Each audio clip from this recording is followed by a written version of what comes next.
Hi guys, let me show you how to make proper Urhobo banga soup. Show you how to make it the right way. So I'm going to start with my protein. I'm using catfish. I'm using my leftover pork. I'll just add it to it. I'm using periwinkle.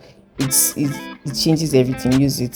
Then my crayfish. I've not blended it yet because I'm going to add some spices inside to blend together. Now guys, these spices, this is the spice you're supposed to, that sachet spice you used to buy. That is why it's always wrong. This is dried bitter leaf, and the other one is called benyetete. I don't know the English name. This flat spice you're seeing here, I think it's itaiko. I don't even know if I'm pronouncing it well, but yes, you don't use so much of it because to make your soup bitter. And then the round one, regeje. I don't know the English name, guys, but call anybody from Delta State. Just get it from Delta State. This is what will change your banga soup. So I use this star crayfish, and I use some salt, and I blended some scotch bonnet pepper and onion. Some people use dried pepper, but I love how it tastes with this. Now see guys, another problem is you don't let your banga boil down. Like you just pour everything inside, you just start cooking. Can you see the level it started from and where it is now? Make sure you see the oil settling on top before you start adding your fish, your meat, your spices, anything. Okay, so now that I can see that this thing has boiled down and I can see the oil is forming on top, I start adding my everything.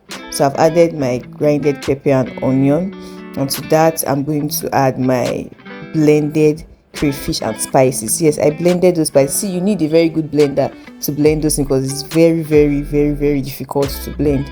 To make sure your blender is good and you blend it very well. And I added my Maggi cube, and then to that I'll start adding my fish. I'll add my salt. Yes, don't forget your salt. And then I'll go ahead to add my fish. Please, if you know you are doing this for the first time, please wait for your soup to cool, to boil down very well. After you've added your spices, like you should thicken up a bit before you add your fish. I usually add my fish early enough because I want to eat the soup that day. And there's something about banga soup when sometimes it doesn't, the taste of the fish is not like it was in the soup. That's, the soup doesn't get into the fish, so you wait the next day and then you start tasting the soup in the fish. So I always add my fish early enough, then I'll take it out midway and allow the soup to thicken a bit, and I add it back again. So it's a lot of work for you. It might be a lot of work for you, but that's how I do it. But if you know you've not tried this before, please just let it thicken a bit before you add your fish. Okay, and just keep adding your fish. Add every protein you want to use. Make sure you wash your fish with hot water and salt. Okay, now when you're done adding, please click the like button. And turn on your notification bell so you get notified whenever I post a new video. Please don't forget to comment a question, a compliment, anything. Okay, thank you so much. And if you're a new subscriber, you're welcome to the channel. So I've added the pork now, and then I'll add my periwinkle, and then I'll stir it together. And guys, this is how you get a fantastic banga soup. I did not add dried fish. I did not add pomo. Like, you can do anything you want to do with it, but the main thing is the taste. The main thing is that spice. That spice is what makes it the banga soup, the Urhobo banga soup. Okay, so just get it. You can tell someone to wable it to you. You can, I don't know, just sell it wherever you are, but just get it. So this is me just stirring and making sure it's not burning under. I don't want to break my fish, so I'm not using any spoon or anything. So I'm just like, shaking it. Do you get?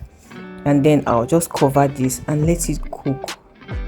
Remember I said I let it cook for a while, and then I remove the fish, and then I put it back. So at this point I checked it.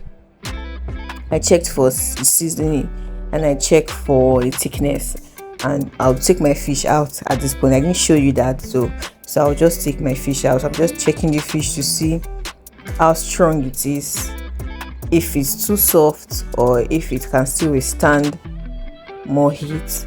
So at this point I'm like, no, I'm going to take it out now, and then I'll bring it back when the soup's a little bit thick. It's a lot of work, but that's how I get that sweet taste in my fish. Okay, maybe you should try it. If you can do it, you can take the risks. Maybe you should try it, but that's how I do it for me, because I want to eat the soup that day and I want to taste. You don't know what it feels like to tasting for catfish when you're eating catfish in your soup and you're not tasting the soup in the fish. It's just tasting raw.